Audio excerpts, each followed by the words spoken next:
Hello guys, welcome back to channel.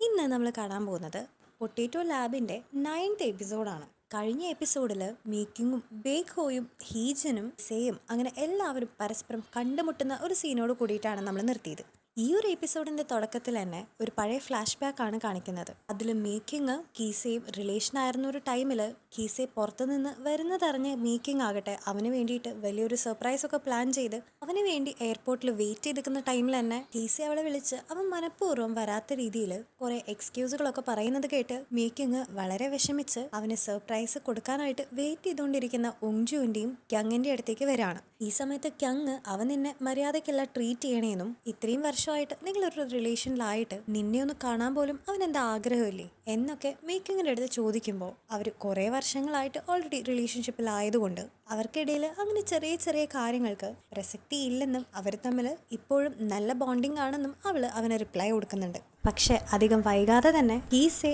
അവൻ്റെയും ഹീജൻ്റെയും wedding card കൊടുത്ത് മീക്കിങ്ങിൻ്റെ അടുത്ത് breakup പറയാണ്. അത്രയും വർഷങ്ങൾ നീണ്ടു നിന്ന ആ ഒരു റിലേഷൻഷിപ്പ് അവസാനിച്ചതിൻ്റെ ട്രോമയും വിഷമവും ദേഷ്യമൊന്നും ഇന്നും മീക്കിങ്ങിൻ്റെ ഉള്ളിൽ നിന്ന് മാറിയിട്ടില്ല.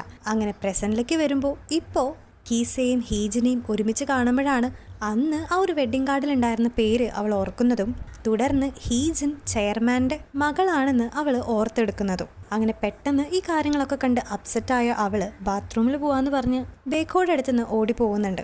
എന്നിട്ട് ഈ നടന്ന കാര്യങ്ങളെക്കുറിച്ചൊക്കെ ആലോചിച്ച് ആകെ ഭ്രാന്ത് പിടിച്ച് അവൾ ടെറസിൻ്റെ മുകളിൽ നിൽക്കുന്ന സമയത്ത് അവളെ കൂളാക്കിക്കൊണ്ട് ഒരു കോഫി കൊടുത്ത് ബേക്കോ അങ്ങോട്ടേക്ക് വരികയാണ്. അവളുടെ ചെറിയ ഒരു മൂഡ് സ്വിങ് പോലും അവൻ മനസ്സിലാക്കിയിട്ട് അവളെ കൂളാക്കാനായിട്ട് ഇത്രയൊക്കെ എഫേർട്സ് എടുക്കുന്ന കാണുന്ന അവൾക്ക് അവനോടുള്ള ഇഷ്ടം കൂടി വരുന്നുണ്ട്.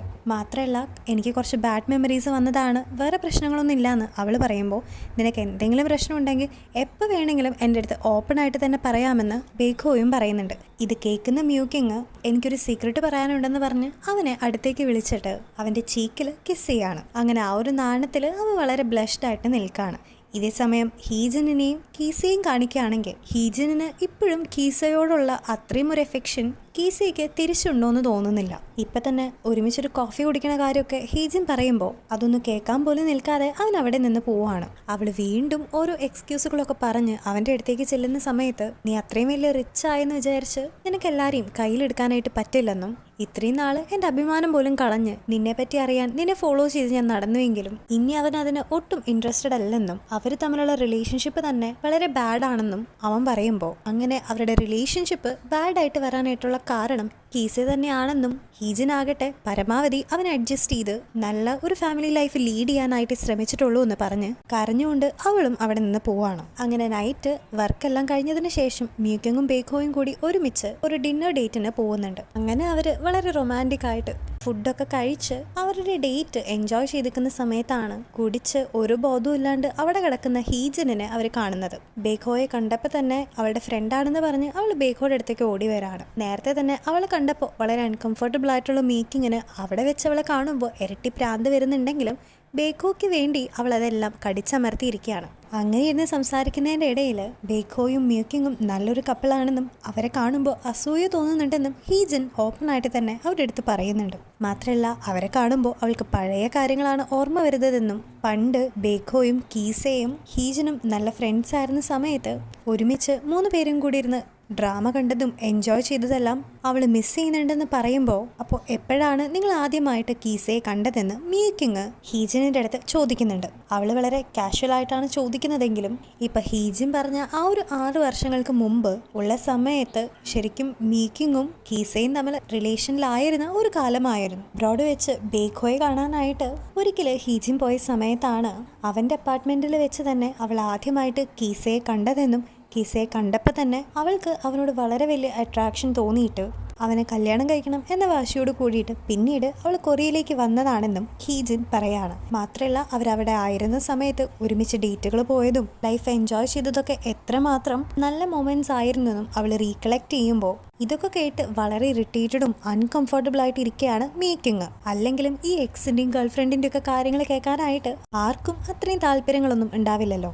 അങ്ങനെ വീണ്ടും മൂടൊക്കെ ആകെ പോയി ഡെസ്പായിട്ട് അവളൊരു ടാക്സി വിളിച്ച് വീട്ടിലേക്ക് പോകാൻ നിൽക്കുന്ന സമയത്ത് ബേഖോ വന്ന് വീണ്ടും അവളുടെ അടുത്ത് ഇനി നീ എന്തിനാണ് എൻ്റെ അടുത്ത് ഇങ്ങനെ നുണ പറയണേന്ന് ചോദിക്കുമ്പോൾ എനിക്ക് പ്രശ്നമൊന്നുമില്ലെന്നും നാളെ ഞാൻ ഓക്കെ ആയിട്ട് ചിരിച്ചുകൊണ്ട് ഓഫീസിലേക്ക് വരാമെന്നും അവൾ പറയാണ്. അങ്ങനെ വീട്ടിലെത്തിയ മീക്കിങ് അങ്ങനെ വലിയ മൈൻഡൊന്നും ചെയ്യാതെ എന്നോട് ഇപ്പോൾ ഒന്നും തന്നെ മിണ്ടാൻ വരണ്ടാന്നും ഞാൻ എൻ്റെ ബാഗൊക്കെ പാക്ക് ചെയ്ത് ഈ വീട്ടിൽ നിന്ന് ഇറങ്ങാണെന്നും പറയാണ്. കാരണം മീക്കിങ്ങിനെ സംബന്ധിച്ച് അവളുടെ ബെസ്റ്റ് ഫ്രണ്ട് ആയിട്ടുള്ള ഒങ്ജുവിൻ്റെയും ക്യങ്ങിൻ്റെ ഇടയിൽ നടന്നത് അവൾക്ക് ഇപ്പോഴും ആക്സെപ്റ്റ് ചെയ്യാനായിട്ട് പറ്റിയിട്ടുണ്ടായിരുന്നില്ല. അങ്ങനെ അവൾ പറഞ്ഞു തുടങ്ങിയപ്പോഴേക്കും ക്യങ് ഭയങ്കരമായിട്ട് ഇമോഷണലായിട്ട് കരയുന്നത് കാണുന്ന മീക്കിങ് നേരെ അവൻ്റെ അടുത്ത് ചെന്ന് എന്താ കാര്യം എന്ന് ചോദിക്കുമ്പോൾ ഒങ്ജു അവൾക്ക് അത്രയും വലിയ വിഷമം താങ്ങാൻ പറ്റാതെ അവൾ ഈ ഒരു വീട്ടിൽ നിന്ന് ഓടിപ്പോയിന്ന് പറയാണ്. കാരണം മീക്കിങ് വിചാരിച്ച പോലെ ഒങ്ജു ഒരിക്കലും അവളെ ചീറ്റ് ചെയ്യാനോ അവളറിയാതെ അവളുടെ അനിയനെ ഡേറ്റ് ചെയ്യാനോ തീരുമാനിച്ചിട്ടുണ്ടായിരുന്നില്ല. ഒരുപാട് വർഷങ്ങളായിട്ട് ഇവരുടെ ഇടയിൽ ഫീലിങ്സ് ഉണ്ടായിരുന്നു എന്നും എന്നാൽ മീക്കിങ് അവളുടെ ഒരു ബെസ്റ്റ് ഫ്രണ്ട് ആയതുകൊണ്ട് മാത്രമാണ് ഇത്രയും നാൾ അവളത് എക്സ്പ്രസ് ചെയ്യാതെ ഓപ്പണായിട്ട് പറയാതിരുന്നതെന്നൊക്കെ ഈ ഒരു സമയത്ത് ക്യങ് മീക്കിങ്ങിൻ്റെ അടുത്ത് പറയുന്നുണ്ട്. ശരിക്കും ഇപ്പോഴാണ് മീക്കിങ്ങിന് അവർ തമ്മിലുള്ള ഒരു സീരിയസ് റിലേഷൻഷിപ്പിനെ പറ്റിയിട്ട് മനസ്സിലാകുന്നത്. അങ്ങനെ ഇതും കൂടി കേൾക്കുമ്പോൾ ഇനി എന്ത് ചെയ്യുന്ന അറിയാണ്ട് വളരെ ഡെസ്പായിട്ട് നിൽക്കുകയാണ് മ്യൂക്കിങ്. അങ്ങനെ അവൾ ക്യങ്ങിനെയും കൂട്ടി ഒങ്ജുവിനെ കണ്ടുപിടിക്കാനായിട്ട് പോകാൻ നിൽക്കുമ്പോഴാണ് ബേക്കോ അങ്ങോട്ടേക്ക് വന്നിട്ട് നീ എന്തിനാണ് കുറച്ച് ദിവസമായിട്ട് എന്നെ ഇങ്ങനെ അവോയ്ഡ് ചെയ്യണേന്നും അവളുടെ ഭാഗത്തു നിന്നുള്ള അങ്ങനെ ഒരു അപ്രോച്ച് അവന് വളരെയധികം ഹേർട്ട് ചെയ്യുന്നുണ്ടെന്നും ഒക്കെ അവനിങ്ങനെ അവൻ്റെ വിഷമങ്ങൾ പറഞ്ഞുകൊണ്ടിരിക്കുന്ന സമയത്താണ് പോവാനായിട്ട് റെഡി ആയിട്ട് ക്യങ് എത്തുന്നത്. പിന്നെ ഒട്ടും തന്നെ സമയം കളയാണ്ട് 3 പേരും കൂടി ഒങ്ജുവിനെ കാണാനായിട്ട് ഒങ്ജുവിൻ്റെ വീട്ടിലേക്ക് പോവാണ്. പക്ഷെ ഒരു പ്രശ്നം എന്താണെന്ന് വെച്ച് കഴിഞ്ഞാൽ ഈ ഒങ്ജുവിൻ്റെ പാരൻസ് വളരെ ഓവർ കെയറിങ്ങും ഓവർ അറ്റൻറ്റീവും ആണ്. മാത്രമല്ല മ്യൂക്കിങ്ങിനെയും ക്യങ്ങിനെയും കണ്ടു കഴിഞ്ഞാൽ അവരൊരിക്കലും ഈ അടുത്തൊന്നും അവർ പോകാൻ സമ്മതിക്കില്ല എന്ന് മാത്രമല്ല 24 മണിക്കൂറും അവർക്കിങ്ങനെ ഫുഡുകളൊക്കെ കൊടുത്ത് അവരെങ്ങനെ സ്നേഹിച്ച് വീർപ്പ് മുട്ടിക്കും. മാത്രമല്ല അങ്ങനെയാണെങ്കിൽ ഒങ്ജുവിനെ ഇപ്പോൾ വിളിച്ചുകൊണ്ട് വരാനും ഇവർക്ക് പറ്റില്ല. അതുകൊണ്ട് പാരൻസിനെ അറിയിക്കാതെ മതിൽ ചാടിക്കടന്ന് ഒങ്ജുവിനെ മാത്രം വിളിച്ചുകൊണ്ട് വരാനായിട്ട് അവർ പ്ലാൻ ചെയ്യാണ്. അങ്ങനെ ബേഖോയുടെയും ക്യങ്ങിൻ്റെയും സഹായത്തോട് കൂടിയിട്ട് മീക്കിങ് മതിൽ ചാടാൻ നിൽക്കുന്ന സമയത്താണ് 2 സ്കൂൾ കുട്ടികൾ ഇങ്ങനെ അവർ മതിൽ ചാടാൻ നിൽക്കുന്നതായിട്ട് കാണുന്നത്. അങ്ങനെ അവർ അത് പോലീസിന് റിപ്പോർട്ട് ചെയ്യും. 3 പേർക്കും പോലീസ് സ്റ്റേഷൻ കയറേണ്ടി വരികയും ചെയ്യാണ്. അങ്ങനെ സ്റ്റേഷനിലിരുന്ന് മ്യൂക്കിങ് ഒങ്ജുവിനെ പറ്റി അവൾ എത്ര നല്ല ഫ്രണ്ട് ആണെന്നൊക്കെ ബേഖോയോട് പറഞ്ഞുകൊണ്ടിരിക്കുന്ന അതേ സമയത്ത് തന്നെ ഒങ്ജു അവിടേക്ക് ഓടി വരുന്നുണ്ട്. അങ്ങനെ 2 പേരും അവരുടെ തെറ്റിദ്ധാരണകളൊക്കെ മാറ്റി വീണ്ടും ഹഗ് ചെയ്ത് ഫ്രണ്ട്സ് ആവുന്നുണ്ട്. ക്യങ് ഈ സമയത്ത് അവരെ ഹഗ് ചെയ്യാനായിട്ട് വരുന്നുണ്ടെങ്കിലും 2 പേരും അവനെ ആ ഒരു ഗ്യാങ്ങിലേക്ക് കൂട്ടിയില്ല. ഏറ്റവും അവസാനം അവൻ്റെ വിഷമം കണ്ട് ബേഖോയാണ് അവന് ഒരു ഹഗ് കൊടുക്കുന്നത്. അടുത്ത സീനിൽ നമ്മൾ കീസയെ കാണിക്കുന്നുണ്ട്. അവനിപ്പോൾ ഹീജിൻ്റെ ഒപ്പമുള്ള ഒരുപാട് നല്ല മൊമെന്റുകളൊക്കെ ഇങ്ങനെ ആലോചിച്ചുകൊണ്ടിരിക്കുകയാണ്. മാത്രമല്ല ഇന്നലെ അവനും ഹീജിനും ലിഫ്റ്റിൽ വെച്ച് ഹഗ് ചെയ്ത് നിൽക്കുന്നത് മീക്കിങ് കണ്ടതിലും അവനാകെ ഇറിറ്റേറ്റഡ് ആണ്. അങ്ങനെ പിറ്റേ ദിവസം മീക്കിങ് അവളുടെ ജോലിക്ക് പോകാൻ നിൽക്കുന്ന സമയത്ത് അവളെ കീസയെ വിളിച്ചിട്ട് അവന് ഇവളെ മീറ്റ് ചെയ്യണമെന്നും അവളുടെ ചോദ്യത്തിനുള്ള ആൻസേഴ്സ് ഒക്കെ അവൻ കൊടുക്കാമെന്നൊക്കെ പറയുമ്പോൾ മീക്കിങ് അവനെ മീറ്റ് ചെയ്യാനായിട്ട് ചെല്ലുന്നുണ്ട്. മീക്കിങ് ആകട്ടെ നിന്റെ വൈഫാണ് ഹീജിൻ എന്ന് നിനക്ക് നേരത്തെ എൻ്റെ അടുത്ത് പറയായിരുന്നില്ലേ എന്ന് ചോദിക്കുമ്പോൾ ഞാൻ ആർക്ക് വേണ്ടിയാണോ നിന്നെ ചീറ്റ് ചെയ്തേ ആ ലേഡി നിന്റെ അപ്പുറത്തെ വീട്ടിൽ താമസിക്കുന്നു, ഞാൻ നിന്നോട് എങ്ങനെ പറയുമെന്ന് അവൻ ചോദിക്കുകയാണ്. മാത്രമല്ല സംസാരത്തിനിടയിൽ അവരിപ്പോ ഡൈവോഴ്സ്ഡ് ആണെന്നും ചെയർമാന്റെ ഓർഡേഴ്സ് അനുസരിച്ച് അവരുടെ ഡൈവോഴ്സ് ഇപ്പോഴും ഒരു സീക്രട്ട് ആയിട്ട് ആരും അറിയാതെയാണ് കൊണ്ടുപോകുന്നതെന്നും അവൻ പറയാണ്. ഇതൊക്കെ കേട്ടിട്ട് മീക്കിങ് ഇങ്ങനെയൊക്കെയാണ് കാര്യങ്ങളെങ്കിൽ ഇത്രയൊക്കെ പ്രഷറിനിടയിൽ നീ എന്തിനാണ് വോൺഹാനിൽ തന്നെ നിന്റെ ജോലി കണ്ടിന്യൂ ചെയ്യുന്നതെന്നും നിനക്ക് എങ്ങോട്ടെങ്കിലും രക്ഷപ്പെട്ടു പോയിക്കൂടെയെന്നും ചോദിക്കുമ്പോൾ അവനൊന്നും പറയാതെ കാണുന്ന അവള് നീ അങ്ങനെ പോവാത്തത് കാരണം നിനക്ക് പേടിയായതുകൊണ്ടാണെന്നും ചെയർമാന്റെ മരുമകൻ എന്ന നിലയിൽ നിനക്ക് കിട്ടിയ റെക്കഗ്നിഷനും ആ ഒരു ഹൈ സ്റ്റാൻഡേർഡൊക്കെ നഷ്ടപ്പെട്ടു പോകുമോ എന്ന പേടിയിലാണ് നീ എന്നും മീക്കിങ് കീസയുടെ അടുത്ത് പറയുന്നുണ്ട്.